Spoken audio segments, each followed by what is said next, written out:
आपने ज़रूर सुना होगा कि रखे रखे पैसे की कीमत कम होती रहती है।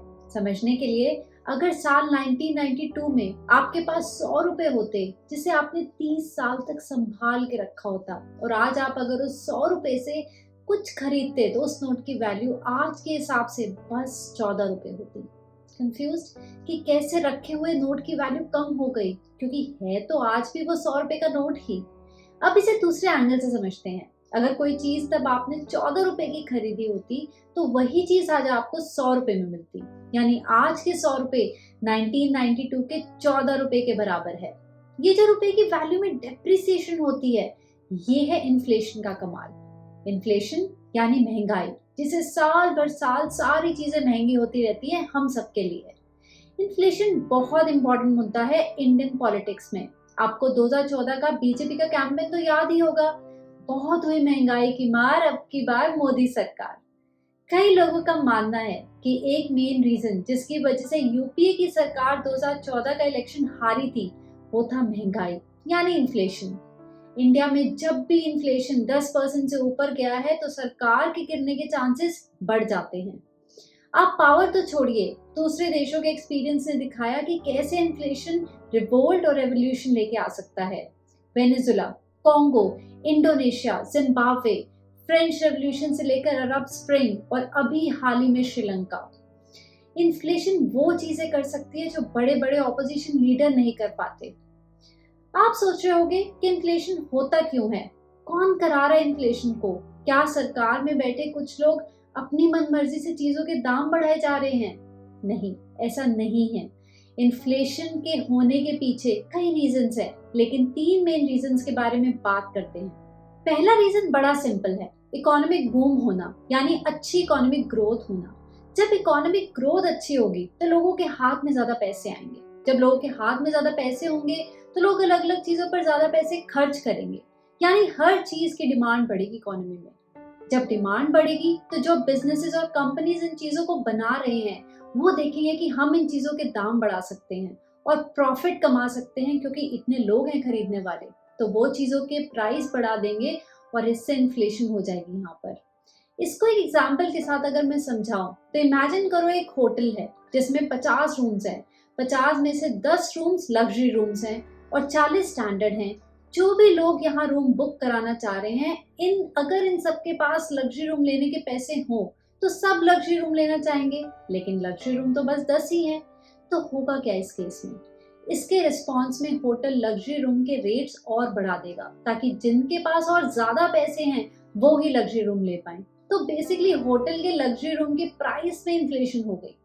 इस टाइप के इन्फ्लेशन को कहते हैं डिमांड पुल इन्फ्लेशन। जब डिमांड बढ़ती है तो इसकी वजह से इन्फ्लेशन बढ़ती है। दूसरा रीजन है रॉ मटेरियल के प्राइसेस का बढ़ना अलग अलग रीजन से, जैसे कि रशिया यूक्रेन वॉर की वजह से ऑयल के प्राइसेस बढ़ गए हैं, या गवर्नमेंट ने कोई नया टैक्स इम्पोज कर दिया किसी रॉ मटेरियल पे। जो कंपनीज प्रोडक्ट बनाती है, उन रॉ मटेरियल को यूज करके उनको ये बनाना महंगा पड़ेगा।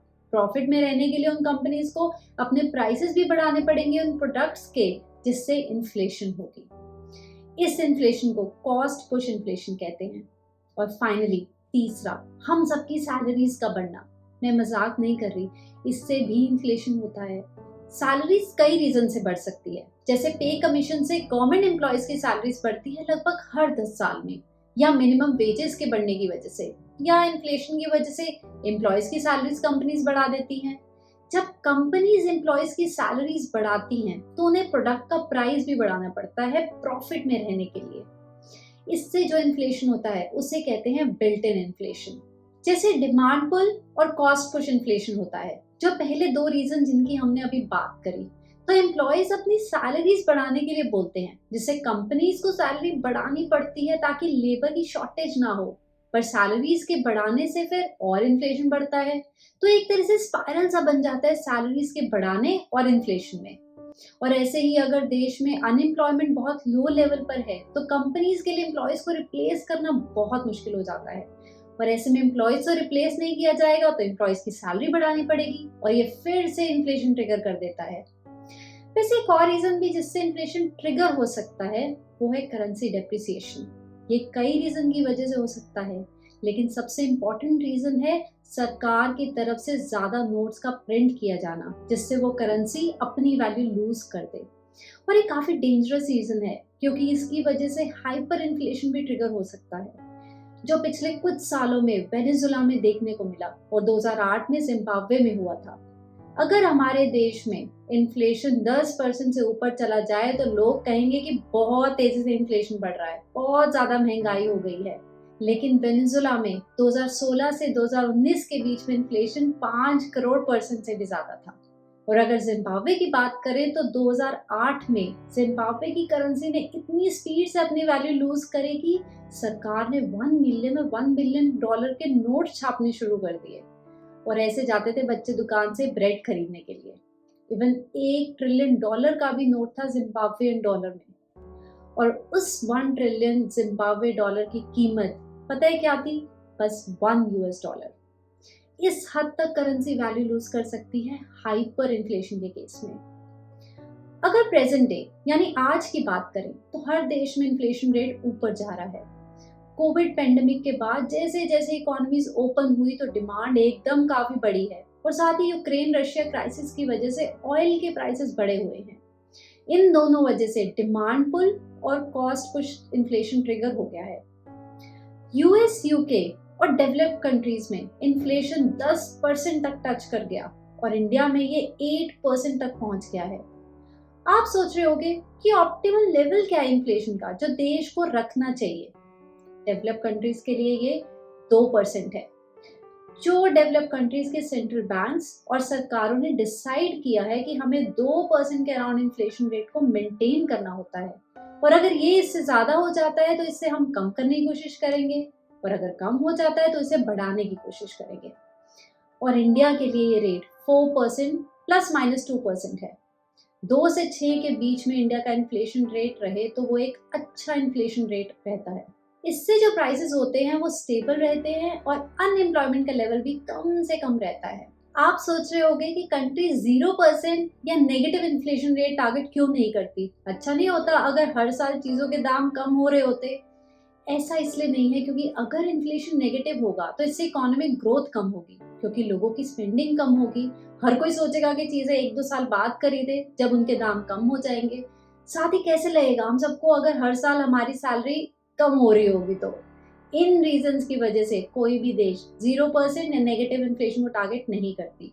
तो हमने ये तो देख लिया कि आइडियल इन्फ्लेशन रेट क्या है, लेकिन अब एक सरकार इन्फ्लेशन को कंट्रोल करना चाहे तो वो कैसे कर सकती है? इसके कई तरीके हो सकते हैं।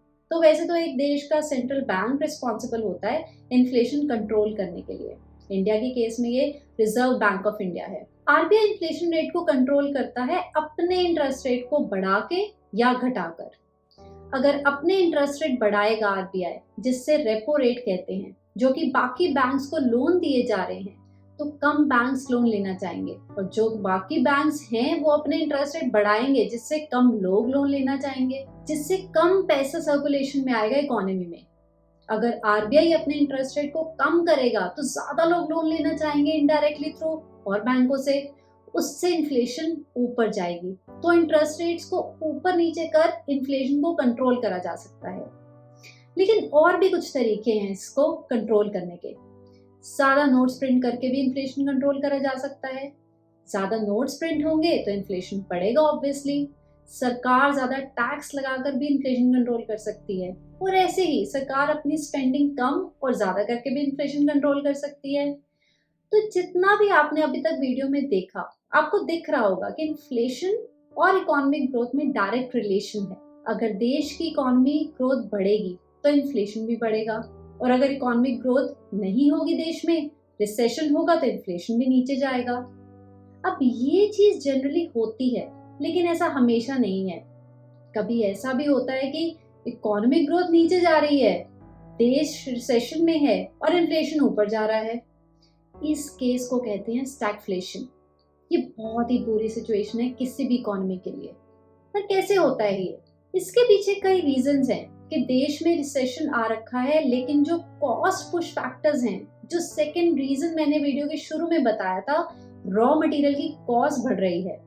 जैसे कि ऑयल का प्राइस बढ़ रहा है दुनिया भर में, जो ऑयल आप इंपोर्ट करते हो उस ऑयल का प्राइस बढ़ गया और उससे इन्फ्लेशन ऊपर जा रहा है, लेकिन देश रिसेशन में है।